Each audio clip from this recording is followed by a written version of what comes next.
ఏకాదశి వ్రతం చాలా గంభీరమైన వ్రతం. అందుకే లోకంలో పెద్దలు ఏం చెప్తారంటే, స్వామి పుష్కరిణీ స్నానం, సద్గురోహపాద సేవనం, ఏకాదశి వ్రతం చాపి త్రయం అత్యంత దుర్లభం.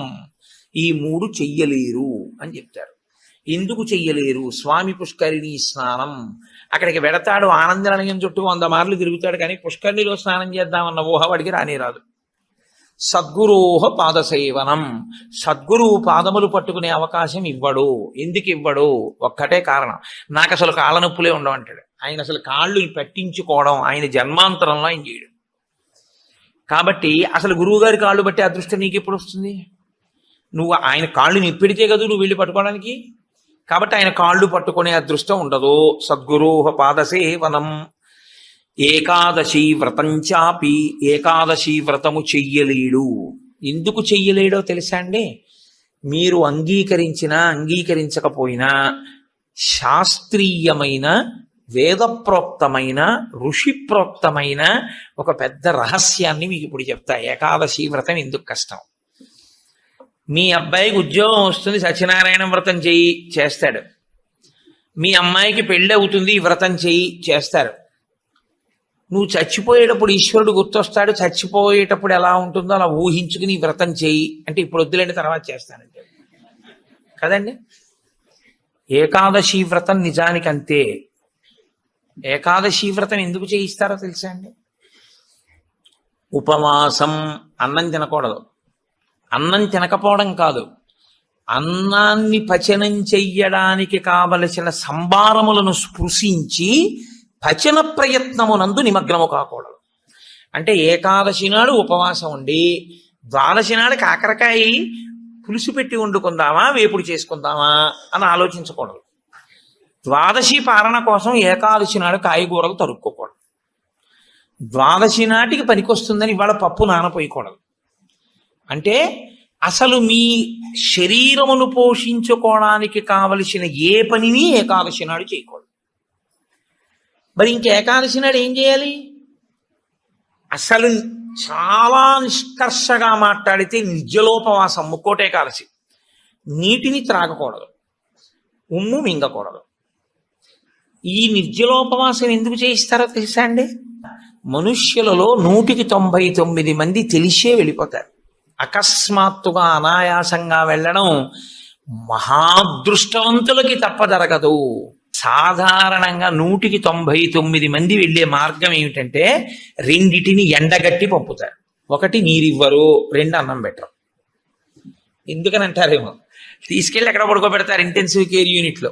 వాడి కర్మ అంతా ఎక్కడొస్తుందంటే ఇక్కడ గొట్టం పెడతారు, ఇందులోంచి ఏం పోయిరు, ఇందులోంచి ఎక్కిస్తారు. దీంతో ఏం తాకూడదండి అంటారు, దీంతో ఏమీ తినకూడదండి అంటారు. ఇందులోంచి వెళ్ళిందే ఆహారం, ఇందులోంచి వెళ్ళిందే పానీయం. ఫోన్లేండి, ఇప్పుడు మాకు వచ్చిన నష్టం ఏదో ఒకటి ఎక్కుతోందిగా, చచ్చిపోంగా అంటారేమో. ఓ 8 బెడ్స్ వేస్తారు అక్కడ. అకస్మాత్తుగా వీడికి పెటిడ్రిన్ ఇంజెక్షన్ ఇచ్చి వీడు పడుకుని ఉంటే 11ంటికి గొళ్ళుమని ఏడుపు వినపడుతుంది. 3వ బెడ్ మీద వాడిని స్ట్రెచ్చర్ మీద బయటికి తీసుకెళ్ళిపోతుంటాడు. వీడికి గుండెలు గుబక్కుమంటాయి. 11 మంచాలు ఉండేవి, 3వ మంచం వాడు వెళ్ళిపోయాడు. వీడు 8వ మంచం వాడు అయితే పర్వాలేదు, వీడు 1, 2 అయ్యాడు అనుకోండి. వీడి కర్మ. నేను చూశానండి, నేను యథార్థంగా చూశాను ఒక హాస్పిటల్లో. నేను దీన్నేమి హాస్యంగా చెప్తున్నానని మీరు అనుకోకండి. 3 మంచాలలో మధ్య మంచం ఆయన వెళ్ళిపోయాడు. నేను చూస్తున్నా, ఎవరో కాదు మా బంధువే. ఏడుస్తుంటే డాక్టర్లు అన్నారు, అమ్మ ఇక్కడ ఏడవకూడదు, నిశ్శబ్దంగా తీసుకెళ్ళి బయట ఏడవండి అన్నారు. ఎందుకంటే వాళ్ళు వెళ్ళిపోతారు, గట్టిగా ఏడిస్తే ఏడవకూడదు అన్నారు. నిజమే అది. వాళ్ళు అప్పటికే, నేను వెళ్ళిపోయిన వాడిని చూడటం లేదు, 1, 3 మంచాల వాళ్ళని చూస్తున్నాను. వాళ్ళు వీడు వెళ్ళిన మార్గం మూసుకుపోవుగాక అని వాళ్ళిద్దరు అలా చూస్తున్నారు. వీడు అదే వ్యాధితో జాయిన్ అయిన వాడికి ఎంత భయంగా ఉంటుందండి. గబాలను గోనుగుడలో బారేసి దగ్గర చేసి పట్టుకెళ్ళిపోతున్నారు బయటికి. పట్టుకెళ్ళిపోతుంటే ఆ బయటికి తీసుకెళ్ళిన తర్వాత ఇలా కిటికీలోంచి చూస్తే ఏం చేస్తున్నారో అన్నీ కనపడుతున్నాయి. కనపడుతుంటే వీడికి ఎలా ఉంటుంది, వీడి పరిస్థితి ఎలా ఉంటుంది? నాన్న రామకృష్ణ అనుకో ఇప్పుడు, అంటే నీ మొహం ఇట్లా ఎక్కడంటానంట.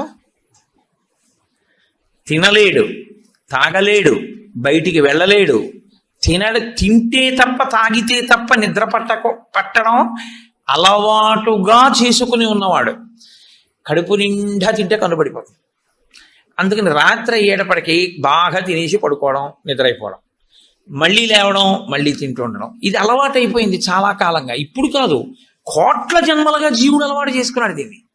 ఇప్పుడు తినకుండా తాగకుండా ఈశ్వరుణ్ణి నామం కూడా చెప్పు, ఇంతకన్నా క్లేశం ఇంకోటి ఏముంటుందంటే? తినద్దంటే క్లేశం, తాగద్దంటే క్లేశం. పోని తినద్దు తాగండవు, తాగద్దు తినండవు. తినద్దు తాగద్దని ఊరుకోడు భగవన్నామని చెప్పమంటాడు. తినద్దనేటప్పటికే ఏమవుతుందంటే, ఏకాదశి నాడు ఉపవాసం చేయండి అన్నాను అనుకోండి, ఇంకో దోషి ఇవాళ తినేద్దామంటే రేపంతా ఉపవాసం అంటే. కాబట్టి తినద్దు అంటే భయం, తాగద్దు అంటే భయం. తినద్దు తాగద్దు అని ఊరుకోరు. భగవన్నామని చెప్పేటప్పుడు మనసును అలా ఈశ్వరుడు యందు నిలబెట్టు అంటారు. ఇప్పుడు ఈ మూడు సాధించడం మీ పిల్లల కోసం కాదు, మీ భర్త కోసం కాదు, భార్య కోసం కాదు. ఎవరి కోసం? ఎవరికి వారి కోసం. ప్రతి పక్షంలోనూ ఒకసారి ఈ ఎక్సర్సైజ్ చేస్తే, ఈ వ్యాయామం చేస్తే, రిహార్సల్ అని ఒకటి ఉంటుంది. అంటే చూడండి, ఒక నృత్య ప్రదర్శన చేసేవాళ్ళు 10 మాటలు బయట వేసుకుంటారు. ఒకసారి ఇలా వేద్దాం, ఇలా వేద్దాం, దాన్ని తీసుకొచ్చి చిట్ట చివర ఒకసారి రంగస్థలం మీద వేసేస్తారు. అలాగే ప్రతి పక్షంలోనూ ఒకసారి రిహార్సల్ వేస్తాడు, వెళ్ళిపోయేటటువంటి పద్ధతిని ఊహ చేస్తాడు. ఏమీ తినడం, ఏమీ తాగడం, ఈశ్వరుణ్ణే స్మరిస్తూ ఉంటాడు. ఇప్పుడు ఇది క్లేశపడిపోతూ ఉంటుంది, మనసుని మాత్రం ఈశ్వరుని ఎందే పెట్టుంచుతాడు. ఇది బాగా అలవాటు అయిపోయింది. ఆ రోజు వచ్చేసింది, తినకూడదు తాగకూడదు, ఈశ్వరుడి మీద మనసు పెట్టాలి. అభ్యాసం కూసి విద్య కదూ, నిలబెట్టేస్తాడు. నిలబెట్టేస్తే ఏమయ్యాడు? ఆఖరి ఊపిరిలో కూడా ఆయన పేరు చెప్తూ వెళ్ళిపోతాడు.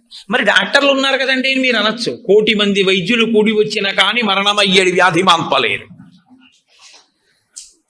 చచ్చిపోయే వాళ్ళందరూ డాక్టర్లు లేక చచ్చిపోయారు అనుకోకండి. ఈశ్వరుడు ఆయుర్దాయం ఇవ్వాలనుకుంటే డాక్టర్ రూపంలో అనుగ్రహించగలడు అంతే, ఈశ్వరుడు ఇచ్చినవాడు.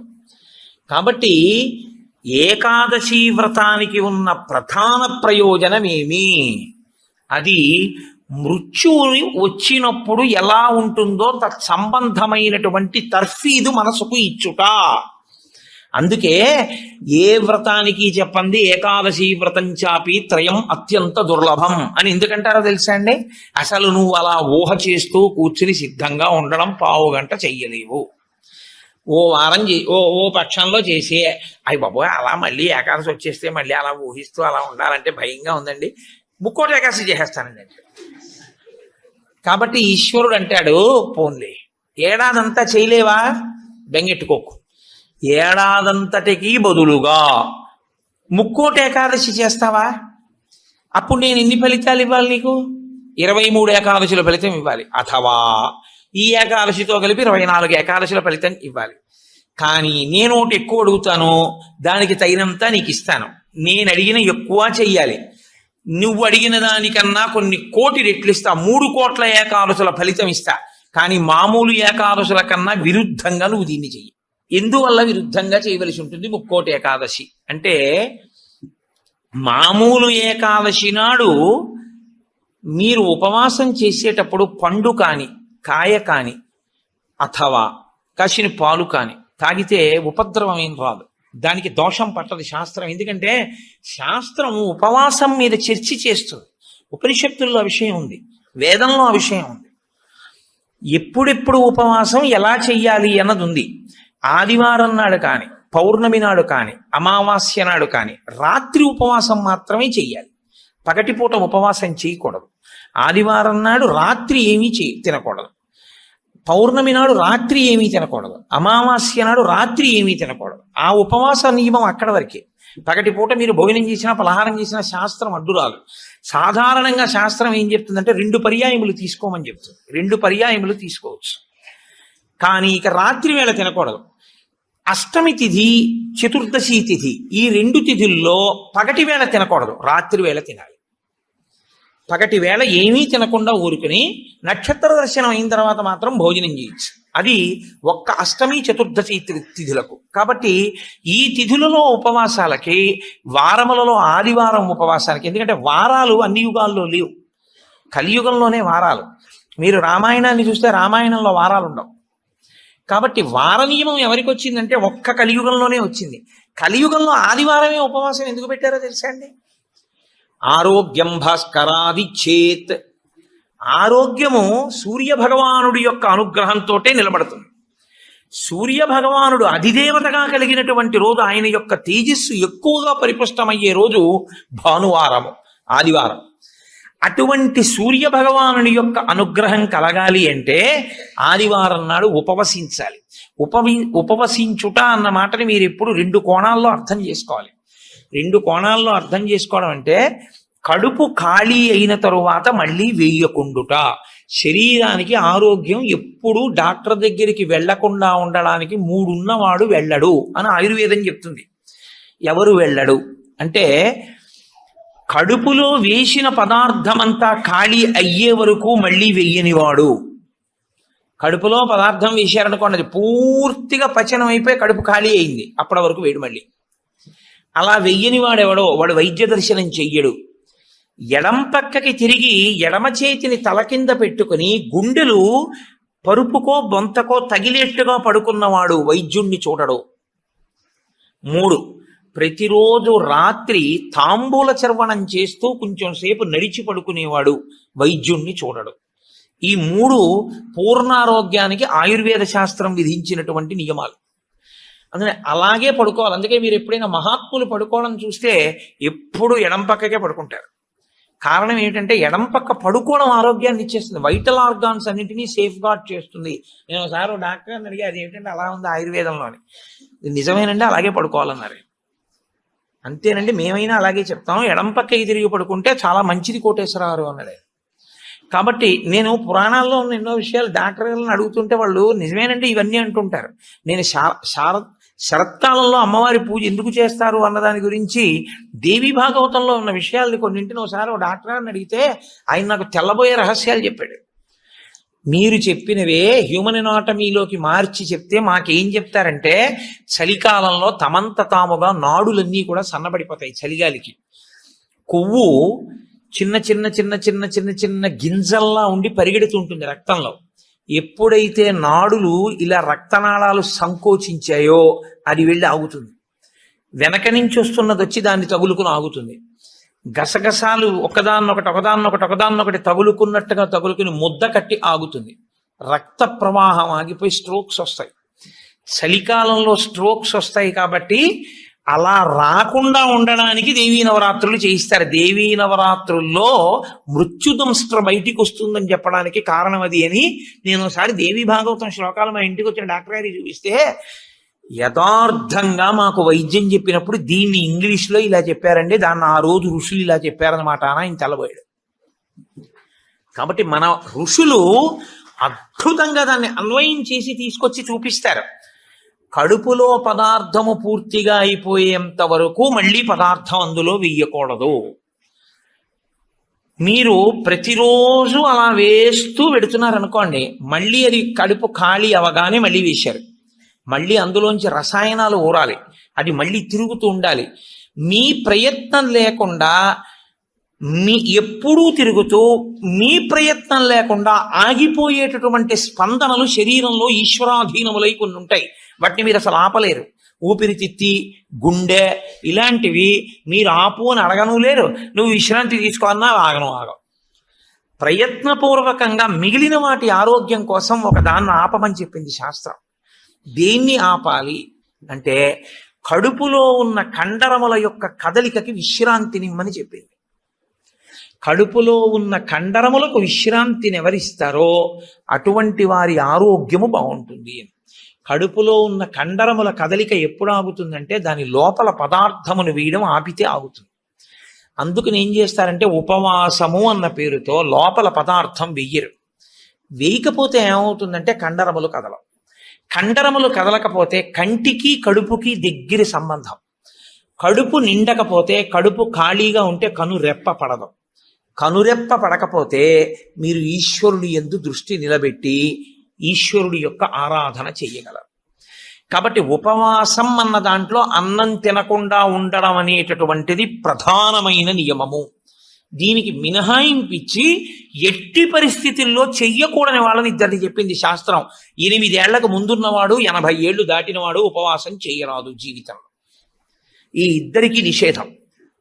8 ఏళ్లు కింద ఉన్న వయస్సు, 80 ఏళ్లు పూర్తయిన వాళ్ళు ఉపవాసం చేస్తే పాపం, వాళ్ళు చేయకూడదు. ఎందుకని అంటే వాళ్ళ శరీరం అంగీకరించదు, అందులోకి పదార్థాన్ని వేయకపోతే ఒప్పుకోదు. 3వ మినహాయింపు ఒకరికి ఇచ్చింది.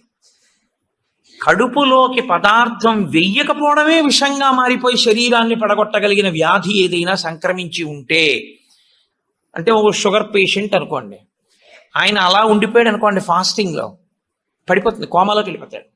అప్పుడు ఆయన పదార్థాన్ని శరీరం నిలబెట్టుకోవడానికి కావలసినంత పదార్థాన్ని లోపలికి పంపినా ఆయన ఉపవాసం చేసిన వాడే. మీరు ఎప్పుడు ఒకటి గుర్తుపెట్టుకోవాలి, శాస్త్రం ఇప్పుడు మాట్లాడినా చాలా ఉదారంగా మాట్లాడుతుంది. శాస్త్రము కఠినంగా అసలు ఎప్పుడు ప్రవర్తించదు. అలా చెయ్యలేరు మీరు, నిజంగా చాలా కష్టం. కాబట్టి 8 సంవత్సరముల లోపు వాళ్ళు 80 సంవత్సరములు దాటిన వారు ఉపవాసమును చేయరాదు. ఉపవాసమును చేయరాదు అంటే పదార్థమును విసర్జించి ఉండరాదు. కాబట్టి ఉపవాసము అన్న మాటలో మీ కడుపు కండరములు కదలకుండా విశ్రాంతి ఇచ్చుట అన్నది ప్రధాన ప్రక్రియ. ఇది మీరు చూడండి, ఇవాళ రేపు పెద్ద పెద్ద ప్లాంట్స్ కూడా షట్ డౌన్ అంటారు, కావాలని ఆప్ చేస్తారు, వాటి లాంగివిటీ పెరుగుతుంది, జీవితకాలం పెరుగుతుందని. అదే అన్వయం ఋషులు శరీరానికి చేశారు. ఇది కూడా ఒక యంత్రాంగం, ఇది ఒక తెప్ప. ఇది ఉంటే నువ్వు పుణ్యం చేస్తావు, ఇది ఉంటే నువ్వు ఇంకొక ధర్మకార్యం చేస్తావు. అసలు ఇదే లేకపోతే ఇంకేం చేస్తావు? ఇక జీవుడు చేసుకోవడానికి ఏం లేదు, ఇది ఉపకరణం. కాబట్టి దీన్ని చాలా జాగ్రత్తగా నిలబెట్టుకోవాలి. నిలబెట్టుకోవాలంటే దీని ఆయుర్దాయం పెంచాలంటే 2 రకాలుగానే పెంచాలి. ఒకటి, ఆవేశపడి ఊపిరి తీయకుండా ఉండాలి, ఎందుకంటే ఊపిరిలలో ఆయుర్దాయం ఉంటుంది కాబట్టి. 2, అదే పనిగా దొరికింది కదా అని తింటూ ఉండకూడదు, కాబట్టి ఉపవాసం చేయాలి. ఈ 2 ఎవడు చేస్తాడో వాడు దీర్ఘాయుష్మంతుడు అవుతాడు. ఎవడు దీర్ఘాయుష్మంతుడు అవుతాడో వాడు పాపం చేయడానికి దీర్ఘాయుష్మంతుడు కాకూడదు. దేనికి దీర్ఘాయుష్మంతుడు కావాలి అంటే తన జీవుణ్ణి చక్కబెట్టుకోవడానికి దీర్ఘాయుష్మంతుడు కావాలి. అలా చేసేటటువంటి ప్రక్రియలో వచ్చిన అద్భుతమైనటువంటి తిథి ముక్కోటి ఏకాదశి.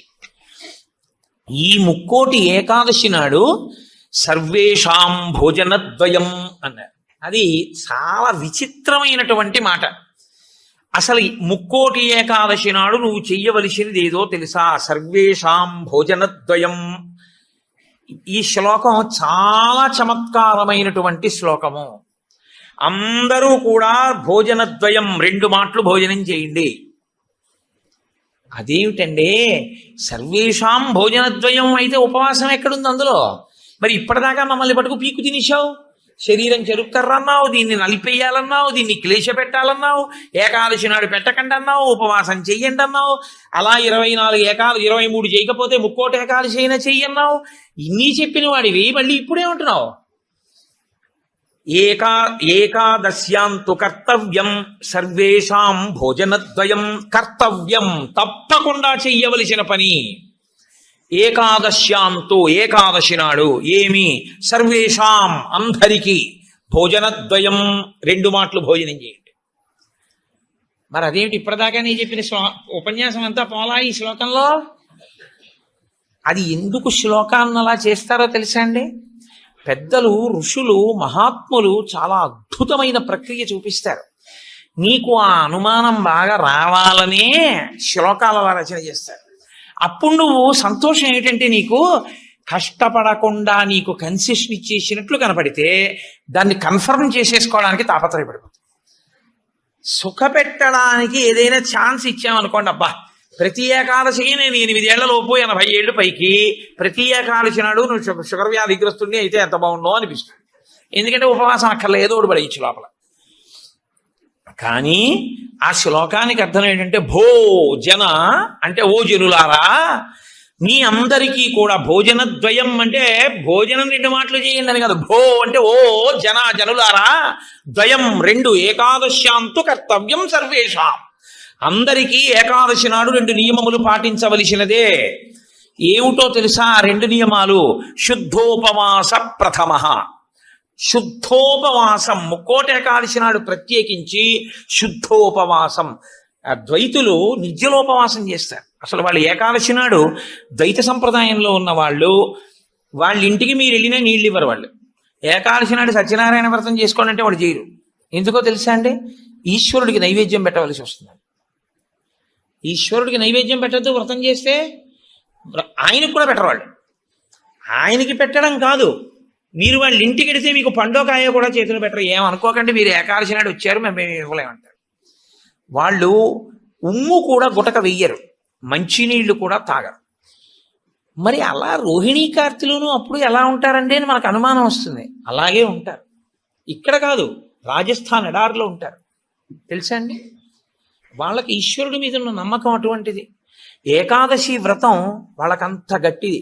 ఒకసారి ద్వైత సంప్రదాయంలో చాలా సమున్నతమైన స్థితిని పొందినటువంటి వారు, చాలా లబ్ధ ప్రతిష్ఠులు, నేను పేరు ఎందుకు వాడాలి, బాగుండదు, వారి ఇంటికి వెళ్ళాను నేను, మా గోపాలకృష్ణ గారు, మేము.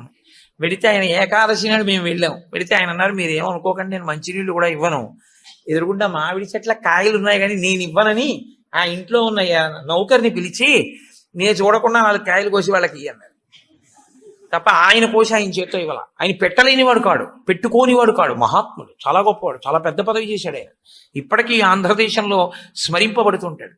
ఎందుకో తెలుసా అండి? ఆ సంప్రదాయం అటువంటిది. వాళ్ళు ఏకాదశి నాడు శుద్ధోపవాసం, వాళ్ళు నిర్జలోపవాసం, నీటి గుటక కూడా వాళ్ళు వేయరు.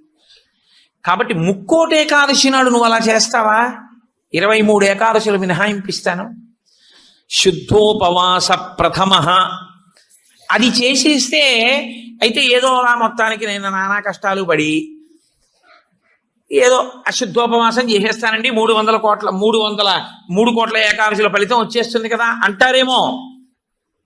సత్కథా శ్రవణం తథాహ, కేవలం తినకుండా కూర్చుంటే ఫలితం ఇవ్వరు. సత్కథా శ్రవణం, మీరు ఏదో భగవత్ సంబంధమైన విషయాన్ని వింటూ ఉండాలి. ద్వాదశ ఘడియలు వచ్చేవారు. ఏకాదశి తిథి పరివ్యాప్తమై ఉన్నంతసేపు తినకుండా ఉండడం ఎంత ప్రధానమో, ద్వాదశి ఘడియలు రాగానే తినేయడం అంత ప్రధానం. ధర్మం మారిపోతుంది అంతే. అందుకే అన్ని రోజుల కన్నా చాలా తొందరగా చద్దన్నం వండుకున్నట్టుగా తెల్లవారుజామున లేచి వంట చేసుకుని తినేసేది ఎప్పుడో తెలుసా అండి? ద్వాదశి తినడు తింటారు. ద్వాదశి పారణ మధ్యాహ్నం చేయకూడదు, ద్వాదశి తిథి ప్రవేశించగానే చెయ్యాలి. అందుకే ఏకాదశి వ్రతం చేసిన వాడికి శ్రీ మహావిష్ణువే అందేశారు. అంబరీషుడికి దొరకలా? అంబరీషోపాఖ్యానం ఏకాదశి వ్రతం కాదు. ద్వాదశి ఘడియలు రాగానే నేను పారణ చెయ్యాలంటే కదా, దుర్వాస మహర్షి రాకపోతే నీళ్లు పుచ్చేసుకో, ఫోన్లేవయా మధ్యాహ్నం ఉండదా, ద్వాదశి సాయంకాలం ఉండదా, ఎప్పుడొస్తే అప్పుడే తింటానని కూర్చున్నాడా? ద్వాదశి ఘడియలు వచ్చేస్తున్నాయి, మరి ఏం చేయను, పోనీ భోజనం చేయకపోతే నీళ్లు తాగే అన్నాడు. నీళ్లు తాగేస్తే కదా ఆయనకు పాపం వచ్చింది. కాబట్టి ఏకాదశి వ్రతం నాడు ఉపవాసం ఎంత ముఖ్యమో, ద్వాదశి తిథి ప్రవేశించగానే, ద్వాదశి ఘడియ తగలగానే అన్నం తినేయడం అంత ముఖ్యం. అన్నం తినేయడం అంత ముఖ్యం అంటే, చొక్కా వేసుకుని డైనింగ్ టేబుల్ మీద తినేస్తే ఏకాదశి వ్రతాన్ని కొక్కెత్తుకుపోతుంది. అన్నం ఎలా తినాలో అలాగే తినాలి. పైన చొక్కా బనీను లేకుండా శ్రద్ధాళువు అయి తినాలి. నువ్వు ఏకాదశి ఉపవాసం చేసి ద్వాదశి నాడు ఇంకోళ్ళ ఇంట్లో హస్తోదకం పుచ్చుకున్నావు అనుకో, నీ ఏకాదశి వ్రతం పనికిరాదు. అది ఏ నిత్యము చెరించేటటువంటి వారు అటువంటి వారికి పనికొస్తుంది, లేదా ఏదో మహత్తరమైన ప్రయోజనం కోసం తప్పక బయట ఉండవలసి వస్తే వేరు. తప్ప అసలు ఉపవాసం చేసిన వాడు తనింట తాను తినాలి. ఎందుకో తెలుసా అండి? మరి మీ ఇంట్లో ఈశ్వరుడికి తులసిదళం వేశావా? మీ ఇంట్లో ఈశ్వరుడికి మహానైవేద్యం పెట్టావా? ఆయన ఉపవాసం లేడక్కడ. ఆయనకి ఏది నైవేద్యం ఏది? నేను మా ఇంటికి తాళం వేసేసి ఇక్కడికి వచ్చి నేను ఇక్కడ ఉపవాసం ఏమిటి? నేను ఇక్కడ ఉపవాసం చేశాను, బాగుంది, ద్వాదశి నాడు మహానైవేద్యం ఎవరికి పెట్టను? నా సింహాసనంలో స్వామి ఉన్నారా? నా సింహాసనంలో స్వామికి అర్చన ఉండాలా?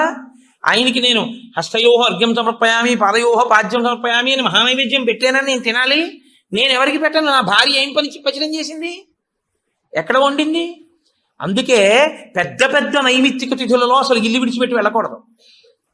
వెడితే ఏమవుతుందంటే అసలు తను చేయడానికి అవకాశాన్ని కోల్పోతాడు. మరి నువ్వెందుకు వచ్చావు గుంటూరు అనొచ్చు.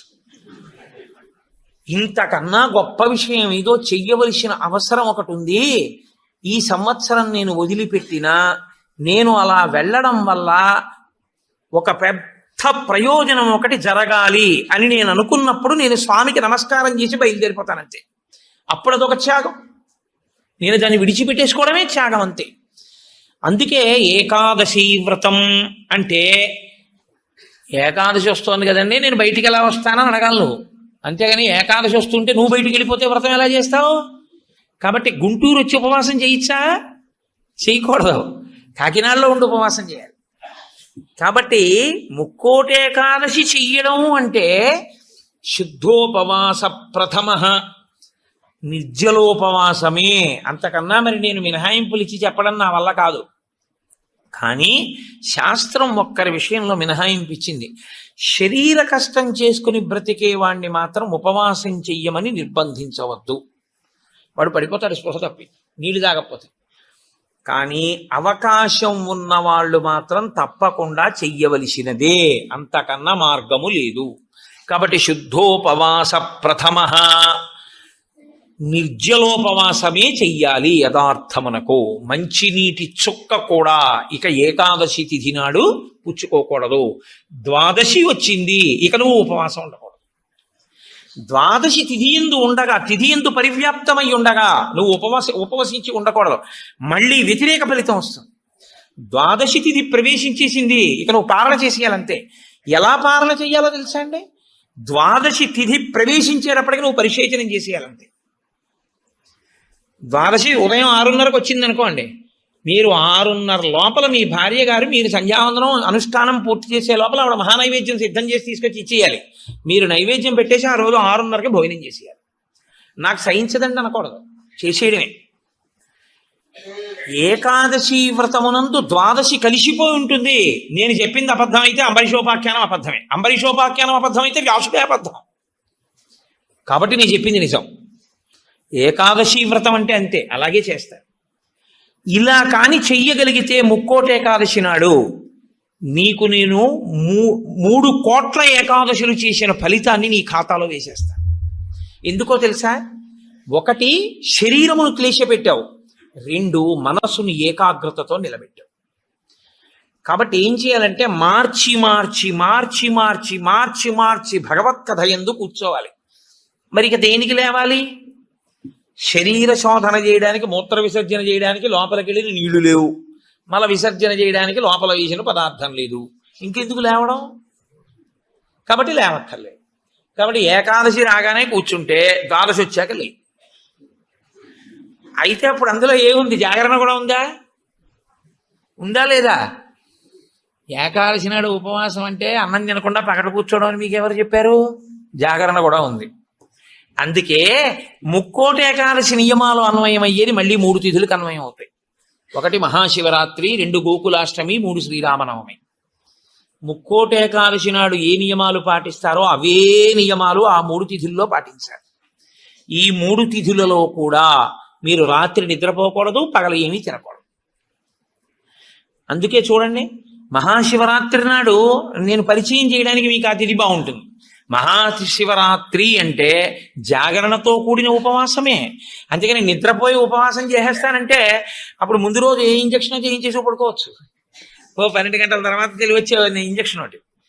అలా కుదరదు. మీరు నిద్ర కూడా విసర్జించాలి. ఎందుకో తెలుసా అండి? నిద్ర విసర్జించడంలో చాలా పెద్ద క్లేశం ఉంటుంది. 1 తినలేదు, 2 తాగలేదు, ఒక స్థితికి వచ్చేటప్పటికీ నిస్త్రాణ కొంచెం వస్తుంది.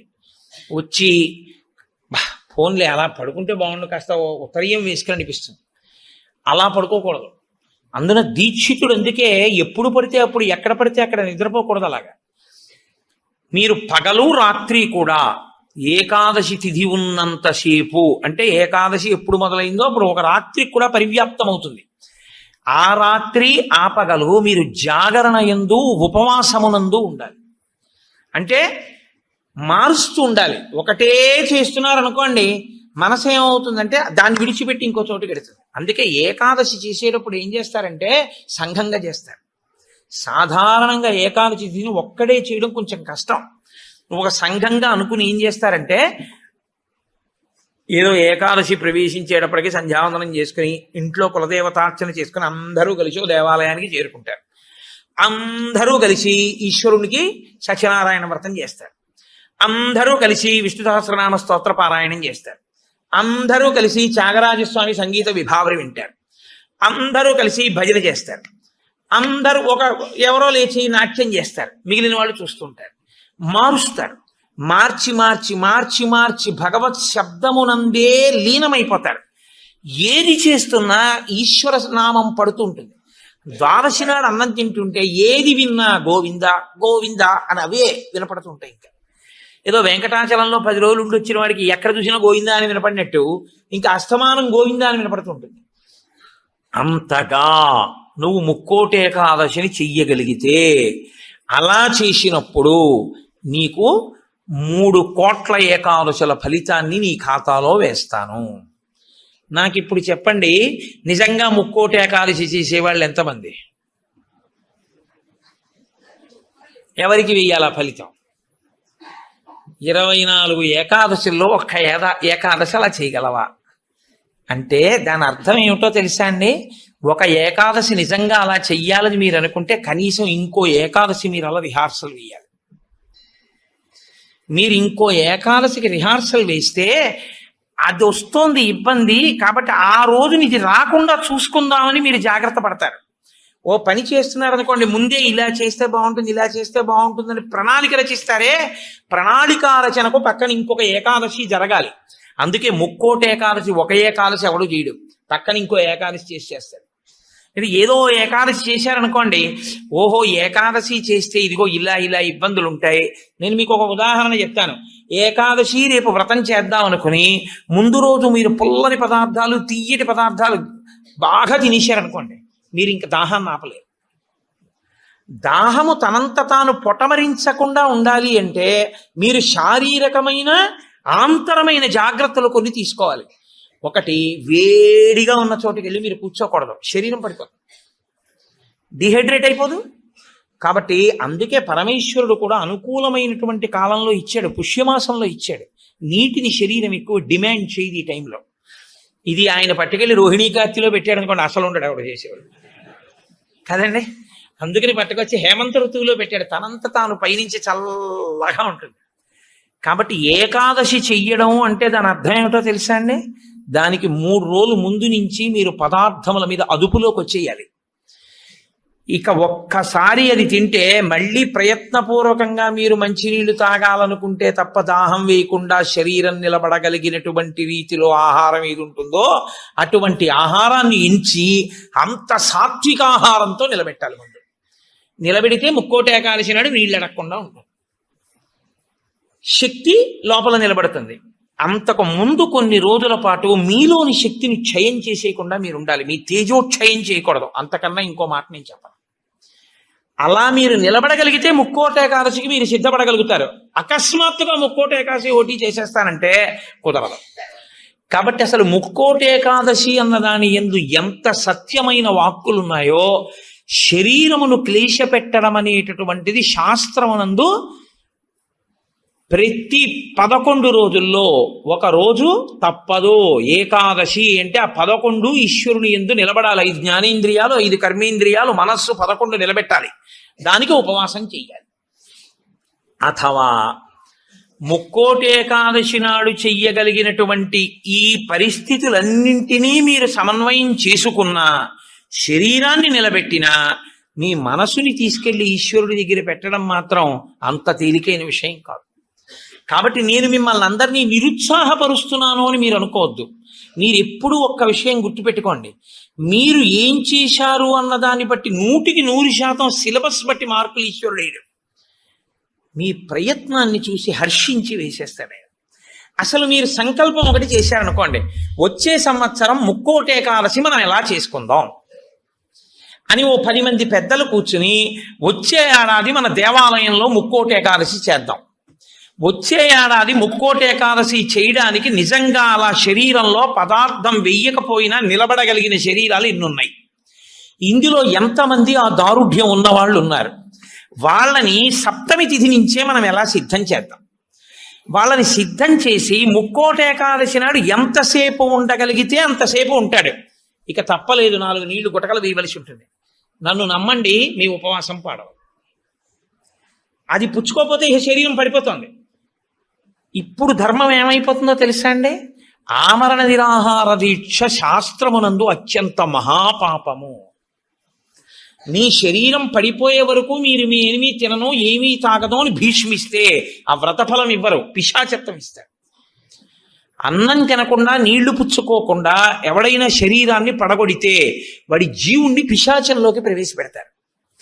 అందుకని ఇప్పుడు మీ ప్రయత్నం మీరు చేశారు, ఇక శరీరం పడిపోతుంది, తప్పదు, నీళ్లు పుచ్చుకోవాలి. ఇప్పుడు మీరు ఎంత నీరు తాగితే శరీరం నిలబడుతుందో అన్ని నీళ్లు తాగారు, అది ఉపవాసంలో అంతర్భాగం అయిపోతుంది.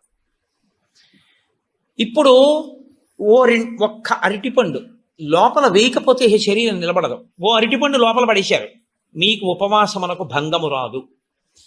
కాబట్టి గురుముఖత చాలా జాగ్రత్తగా శాస్త్రము చెప్పిన నియమములను బాగా విని అసలు దాని మీద తర్ఫీదు ఏడాది మొదలుపెట్టారనుకోండి, మీరు చాలా తక్కువ మందితో మేము ఇలా చేస్తాం అన్న సంకల్పం ఒకటి.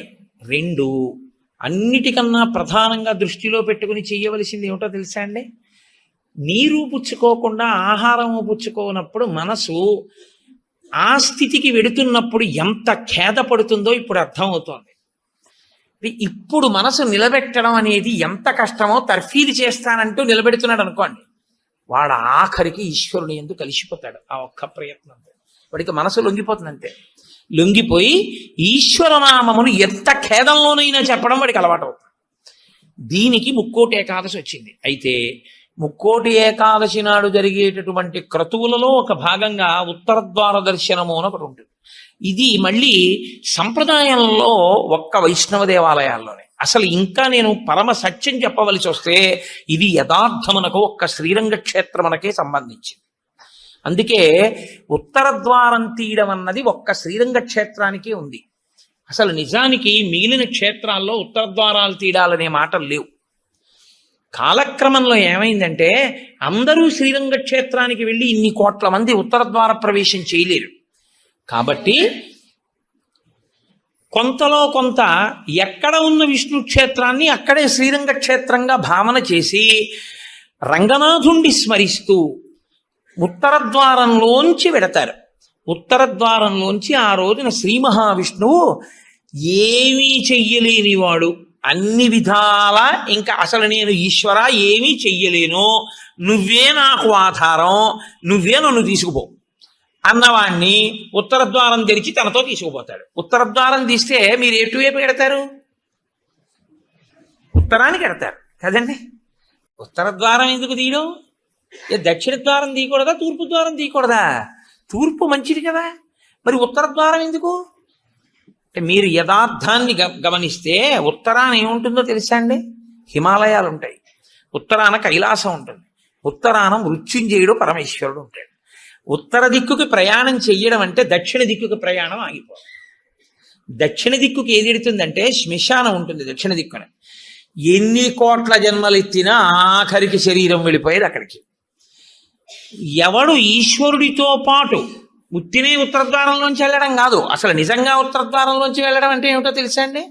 ఈశ్వరుడి పల్లకి వెళ్ళి పల్లకి వెంట వీళ్ళు వెళ్ళాలి. అసలు శాస్త్రం అది. ఈశ్వరుడికి ఆ రోజున అర్చన చేసి పల్లకి పట్టుకుని పల్లకీని తీసుకెడతారు ఉత్తరద్వారంలోంచి, ఆయనతో వెళ్ళాలి. నువ్వు తినే ఉత్తరద్వారంలోంచి వెళితే నీకేం వస్తుంది? ఆయన వెళ్ళిన ఉత్తరద్వారంలోంచి వెళ్ళాలనుకోవాలి. అథవా అసలు నిజంగా వెళ్ళవలసింది ఏమిటంటే ఈశ్వరుడితో వెళ్ళాలి. కనీసంలో కనీసం నీ బాధ్యత ఏమిటి? ఉత్తరద్వారంలోంచి నువ్వు వెళ్ళాలనుకుంటే ఈశ్వరుడితో వెళ్ళేటప్పుడు ఎలా వెళ్ళాలో నువ్వు అలా వెళ్ళాలి. ఈశ్వరుడితో వెళ్ళేటప్పుడు వెళ్ళేవాడు ఎలా వెళ్ళాలి? వైదికంగా వెళ్ళాలి. పైన చొక్కా బనీను ఏమీ లేకుండా ఉత్తరీయాన్ని మాత్రమే కప్పుకొని పంచ గోచీ పోసి కట్టుకోకుండా వెళ్ళకూడదు. గోచీ పోసి కుర్చీళ్లు పెట్టుకుని వెనక్కి దోపుకోకుండా వెడితే మహాపాపం. వేదం పటలపందని చెప్తోంది. కాబట్టి కుర్చీళ్లు పెట్టి గోచీ పోసి వెనక దోపి అన్నీ విప్పి ఉత్తరీయం వేసుకుని ఎవరి సంప్రదాయానుసారం వారు తిలకధారణ చెయ్యాలి.